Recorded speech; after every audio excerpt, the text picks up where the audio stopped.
तमाम स्वार्थी लोग आ रहे हैं जिनका कोई नीति और सिद्धांत नहीं है। उसका परिणाम वर्तमान में सरकार के लिए पार्टी जीत जाएगी वो ठीक है, लेकिन उसके परिणाम भविष्य में अच्छे नहीं हुए। जो हमारे कार्यकर्ता वर्षों से काम कर रहे हैं, जो आज दूसरे दल से आता है उससे खप नहीं पाते हैं। जीत तो हम जाएंगे, समुद्र है ठीक है, लेकिन उस समुद्र में जब जहर ज्यादा हो जाएगा तो दिक्कत हो जाएगा। वो समुद्र का पानी जो पिएंगे वो नुकसान हो जाएगा। यही बात हम आपसे कह रहे थे, तो आप कह रहे थे कोई फर्क नहीं पड़ेगा। उनके विचार मेरे विचार जो मैंने आपको दिया, यही बात हम कह रहे थे कि अगर कोई आप कह रहे थे ना वो कह रहे हैं, लेकिन मेरा विचार जो था हम भाई जो शीर्ष में तो तुम्हारा कर रहा है उसको हम मानेंगे, और क्या। अभी 2017 में चुनाव हुआ, फिर इसके बाद बाई इलेक्शन हुआ, फिर 22 में चुनाव हुआ, फिर 24 का चुनाव हुआ, क्या कमी रह जाती बीजेपी हार जाती है जिले में? देखिए, पिछड़ा बाहुल्य क्षेत्र है। एक तो संगठन में जैसे हम लोग पुराने हैं, राम प्रकाश जी है, हम लोगों को किसी स्थान में नहीं रखा। जो पार्टी के विरोध में जिला पंचायत यहाँ लड़े उनको राशि में तमाम चेयरमैन या सभासद इसी विधानसभा में बना दिया जाता। हम लोग 32 साल से लगातार इसी नीति सिद्धांत पर काम कर रहे हैं, लेकिन जो कोई आया माफिया पैसे वाला है वो पद पा गया, टिकट भी पा जा रहा है, पा भी जाएगा। नमस्कार, आप देख रहे हैं अम्बेडकर नगर पोस्ट में हूं दुष्यंत कुमार। उत्तर प्रदेश में असेंबली इलेक्शन से बाद जो है दल बदल हुआ। लोकसभा चुनाव के पहले दल बदल का असर है कि जिस सीट से अम्बेडकर नगर लोकसभा सीट से रितेश पांडे सांसद सपा बसपा गठबंधन से निर्वाचित हुए थे, बीजेपी में शामिल हो गए हैं। और उनके शामिल होने के बाद उनके पिता जो जलालपुर सीट से एमएलए हैं, उन्होंने राज्यसभा चुनाव में क्रॉस वोटिंग किया। बीजेपी के हमारे नेता कार्यकर्ता जो हमारे साथ आज मौजूद हैं, किस तरीके से देखते हैं, किस तरीके से देख रहे हैं कि जिस तरीके से दल बदल हो रहा है? दल बदल क्या, जो देश हित में है वो दल से ऊपर देश होता है, राष्ट्र दल से ऊपर होता है, राम राष्ट्र से ऊपर होते हैं। राष्ट्र किसमें, राष्ट्र हित में अगर उन्होंने किया तो अच्छी बात किया, कोई गड़बड़ नहीं किया है। 2019 में रितेश पांडे सपा बसपा गठबंधन से सांसद थे, उन्होंने सहकारिता मंत्री को चुनाव हरा दिया था।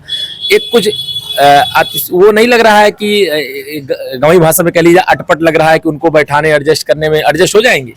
ऐसा है, महासागर है भाजपा महासागर, सब लोग एडजस्ट हो जाएंगे। और 2019 बीती ताहे बिसार दे, आगे की सुध ले।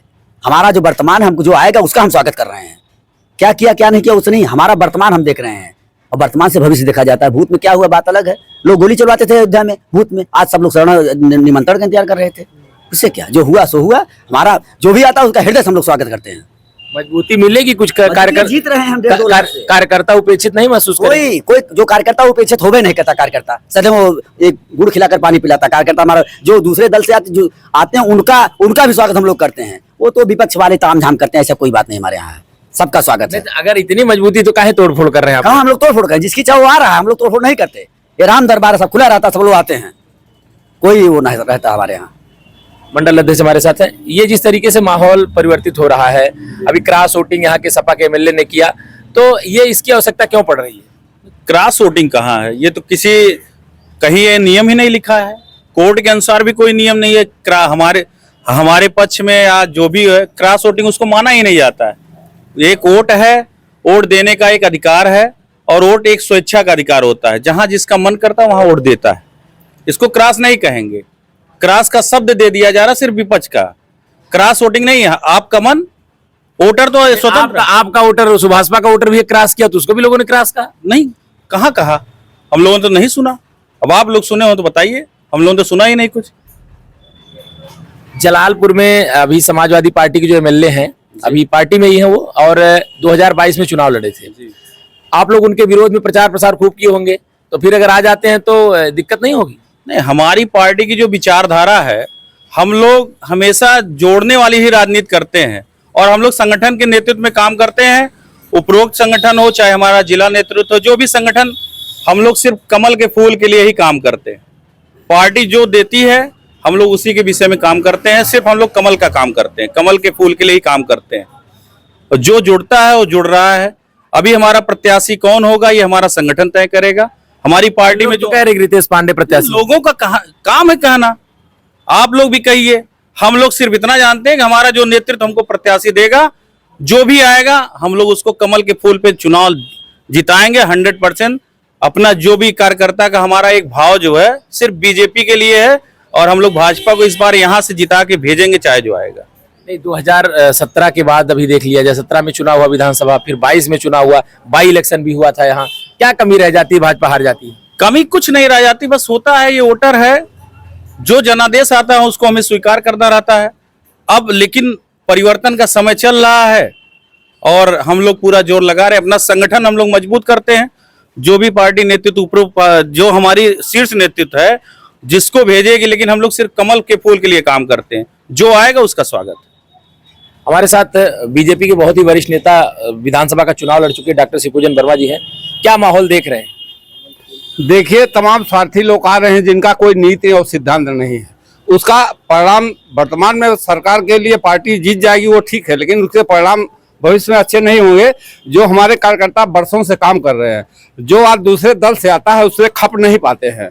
जीत तो हम जाएंगे, समुद्र है ठीक है, लेकिन उस समुद्र में जब जहर ज्यादा हो जाएगा तो दिक्कत हो जाएगा। जो समुद्र का पानी जो पिएंगे वो नुकसान हो जाएगा। यही बात हम आपसे कह रहे थे, तो आप कह रहे थे कोई फर्क नहीं पड़ेगा। मेरे उनके विचार, मेरे विचार जो मैंने आपको दिया, यही बात हम कह रहे थे कि अगर कोई आप कह रहे थे ना वो करें, लेकिन मेरा विचार जो था, हम भाई जो शीर्ष नेतृत्व तो हमारा कर रहा है उसको हम मानेंगे, और क्या। अभी 2017 में चुनाव हुआ, फिर इसके बाद बाई इलेक्शन हुआ, फिर 22 में चुनाव हुआ, फिर 24 का चुनाव हुआ। क्या कमी रह जाती, बीजेपी हार जाती है यहाँ जिले में? देखिए, यह पिछड़ा बाहुल्य क्षेत्र है। एक तो संगठन में जैसे हम लोग पुराने हैं, राम प्रकाश जी है, हम लोगों को किसी स्थान में नहीं रखा। जो पार्टी के विरोध में जिला पंचायत यहाँ लड़े उनको राशि में तमाम चेयरमैन या सभा इसी विधानसभा में बना दिया जाता। हम लोग 32 साल से लगातार इसी नीति सिद्धांत पर काम कर रहे हैं, लेकिन जो कोई आया माफिया पैसे वाला है वो पद पा गया, टिकट भी पा जा रहा है, पा भी जाएगा। तो दल बदल से बीजेपी को फायदा होगा? दल बदल से तो सरकार बन जाएगी, सत्ता है, सरकार बन जाएगी, फायदा होगा, ये फायदा होगा, सरकार बन जाएगी। तो अभी आपने भारतीय जनता पार्टी के जो नेता कार्यकर्ता उनके अलग अलग विचारों को सुना। आपको बता दें कि 2024 में लोकसभा चुनाव बेहद महत्वपूर्ण है। समाजवादी पार्टी ने अपने कैंडिडेट का ऐलान पहले ही कर दिया है। कटहरी के विधायक और कई बार के मंत्री रहे लालजी वर्मा कैंडिडेट है। हालांकि वो भी बीएसपी से दल बदल करके ही समाजवादी पार्टी में गए हैं।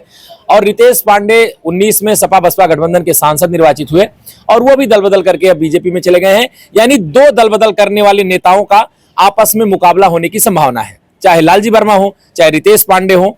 बीएसपी से ही उन्होंने राजनीति की शुरुआत किया और एक वक्त ऐसा आया, सियासत में वक्त ही महत्वपूर्ण होता है। वक्त ऐसा आया, उनको लगा कि जिस दल में है वहां काम नहीं बनेगा, तो ऐन मौके पर दल बदल लिया। लालजी वर्मा ने भी बीएसपी को धोखा दिया और रितेश पांडे ने भी बीएसपी को धोखा देकर के बीजेपी की सदस्यता लिया और लालजी वर्मा ने समाजवादी पार्टी का दामन थामा है। तो कुल मिला करके दो दल बदल करने वाले दो बड़े नेता इस 2024 के लोकसभा चुनाव में अपनी किस्मत आजमाएंगे। बीएसपी की भूमिका भी महत्वपूर्ण होगी। बीएसपी यहाँ किसे कैंडिडेट बनाती है देखने वाली बात होती है, क्योंकि ये वही सीट है, नाम बदल दिया गया, अंबेडकर नगर का नाम अकबरपुर नाम बदल करके अंबेडकर नगर किया गया।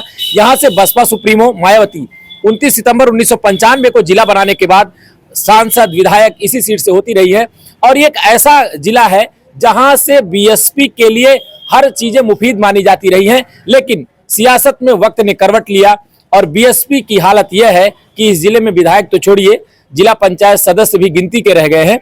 ऐसे में 2024 के चुनाव में बीएसपी जब अपना उम्मीदवार उतारेगी तो बड़ा महत्वपूर्ण विषय हो जाएगा और तीनों दलों में लड़ाई कांटे की होनी है, क्योंकि अलग अलग हिस्से से अलग अलग स्थानों से अलग अलग बातें सामने आ रही है। तो 2024 के लोकसभा चुनाव का इंतजार है। चुनाव में क्या कुछ होगा आप देखते जाइए और अभी अन्य जगहों पर चलते हैं और जानते हैं कि जलालपुर में दल बदल के बाद स्थानीय लोगों की राय क्या है।